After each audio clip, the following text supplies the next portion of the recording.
हरिओम. अध्यात्म रामायण अयोध्याकांड सर्ग 5.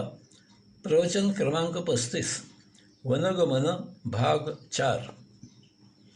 रामस्तु तमसा तीरम गत्वा तत्रावत सुखी जलम प्राश्य निहाहारो वृक्षमूले स्वपद्विभुः सीतया सह धर्मात्मा धनुष्पाणिस्तु लक्ष्मणः पादयामास धर्मज्ञ सुमंत्रेण समन्विताः.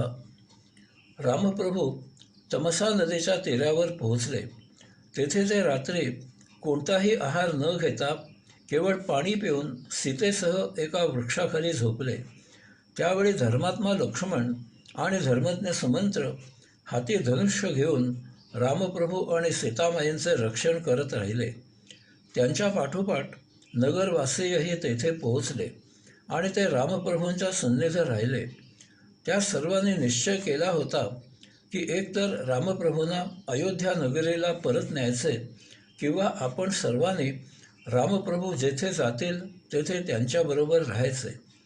रामप्रभू झोपले असे वाटले तरी ते झोपलेले नव्हते, कारण त्यांना समजले होते की नगरवासीय आपल्याला अयोध्येला परत नेऊ इच्छितात आणि आपल्याला तर अयोध्येत परत जायचे नाही हे पक्के आहे, किंवा ते सर्व आपल्या समवेत राहू इच्छितात. असे झाले तर वनात या सर्वांचे हाल हाल होतील हे उघड आहे. तसेच रामप्रभूंना त्यांच्या अवतार कार्याचीही चिंता वाटत होती.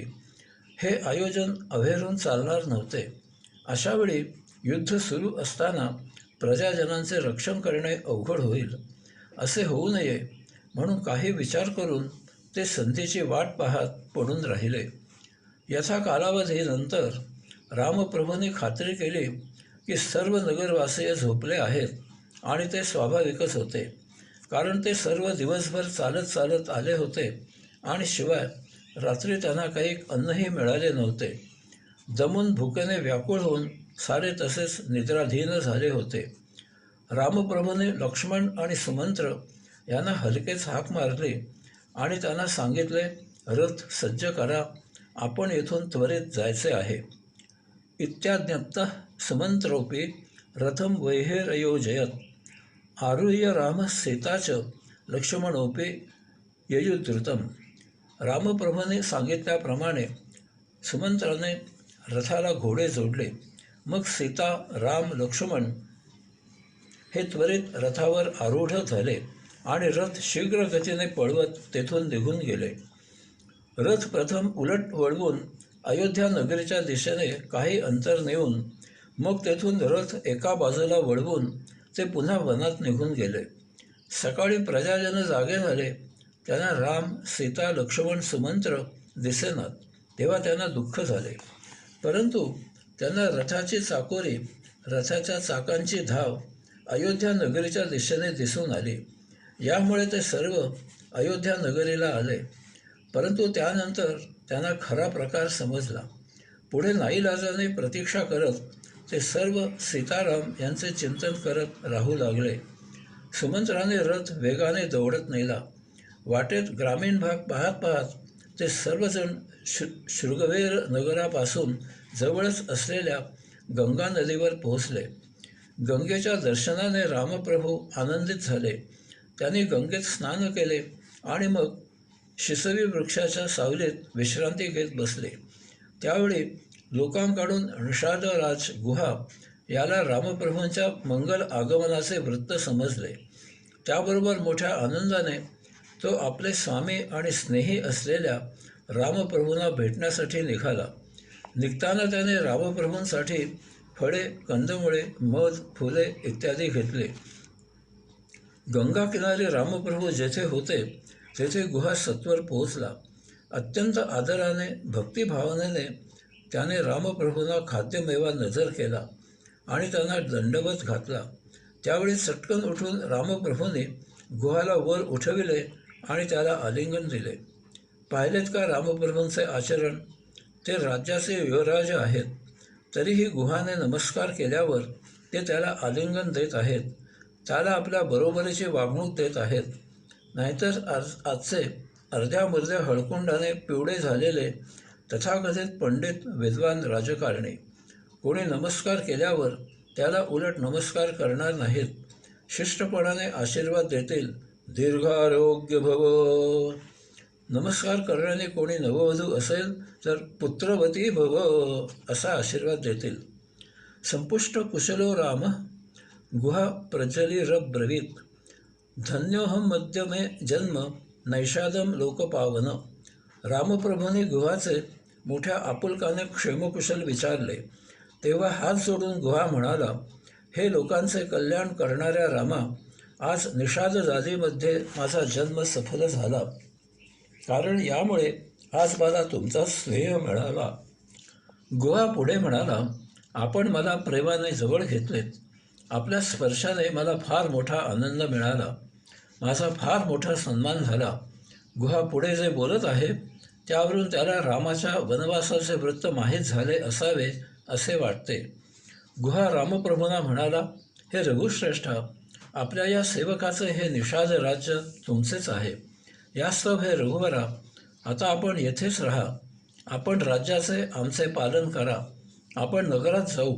आपण माझ्या घरी या आणि माझे घर पावन करा. भगवान, मी जी काही फळे कंदमुळे आणली आहेत त्याचा आपण स्वीकार करा. मी आपला दास आहे, माझ्यावर आपण कृपा करा. यथा राजा तथा प्रजा. रामप्रभू प्रजेवर कुटुंबियांप्रमाणे प्रेम करत होते. याचप्रमाणे प्रजा त्यांचा कुटुंब प्रमुख म्हणून प्रेम, आदर, सत्कार करत होती. रामप्रभू वनवासात निघाले तर प्रजा त्यांच्याबरोबर वनवासात आली.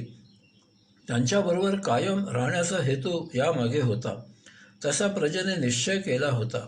यामुळे रामप्रभूंप्रमाणे प्रजा उपाशीपोटी तेथे रात्री राहिली. परंतु प्रजेच्या हिताचा विचार करून त्यांचे वनात हाल होऊ नयेत म्हणून त्यांच्या कल्याणासाठी रामप्रभू त्यांना चुकवून निघून गेले.